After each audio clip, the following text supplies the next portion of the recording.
দিনটি ছিল মহালয়ার পূর্ণলগ্ন। এই মন্দিরের নিয়ম হলো প্রতিটি অমাবস্যায় দেবীর অন্ধকারে পূজা করা হয়। শুধুমাত্র দীপান্বিতা অমাবস্যা বা কালী পূজার রাত্রে দেবীর পূজা করা হয় আলো জ্বালিয়ে। সেই রাত্রেও অন্ধকারের দেবীর পূজা শুরু হয়েছিল।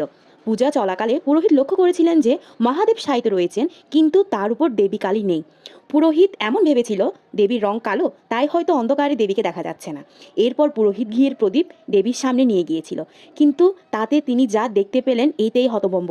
তিনি দেখতে পেয়েছিলেন দেবী কালী সত্যিই অদৃশ্য। আর গা ভয়ে শিউরে উঠেছিল। ঠিক সে সময় ছমছম আওয়াজ। পুরোহিত বুঝতে পেরেছিলেন যে কেউ যেন তার পিছনেই আসছে। সে সময় একটি পা মহাদেবের বুকে ধপ করে পড়েছিল।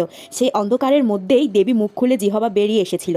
দেবী মানুষের কণ্ঠে বলেছিলেন, দে চাল, দে চাল খেতে দে, দিবি না আমায়? এই অবস্থায় পুরোহিত অজ্ঞান হয়ে গিয়েছিল।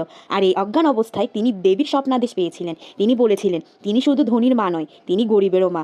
যে যতই বিশেষ পূজা করুক না কেন, কোনো ভক্ত এক মুঠো আতপ চাল ও একটি পাকা কলা দিয়ে যদি নিবেদন করে, তাহলে তাতেই দেবী সন্তুষ্ট। এরপর থেকেই দেবীর পূজার প্রধান উপকরণ হলো এক মুঠো আতপ চাল ও কলা। শুধু তাই নয়, এরপর দেবী শ্যামসুন্দরী যখনই কিছু প্রয়োজন হতো, তিনি আশেপাশের বিক্রেতাদের স্বপ্নাদেশ দিতেন এবং সেই বিক্রেতারা তার স্বপ্নাদেশ পেয়ে সেই সব জিনিসপত্র দেবীকে নিবেদন করে যান।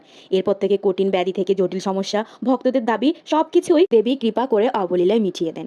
এরপর কলকাতার মা শ্যামসুন্দরীর কাছে যে যখন যা চেয়েছে, কেউ কখনো খালি হাতে ফেরত আসেনি। আর তিনিই হচ্ছেন কলকাতার জীবন্ত শ্যামসুন্দরী।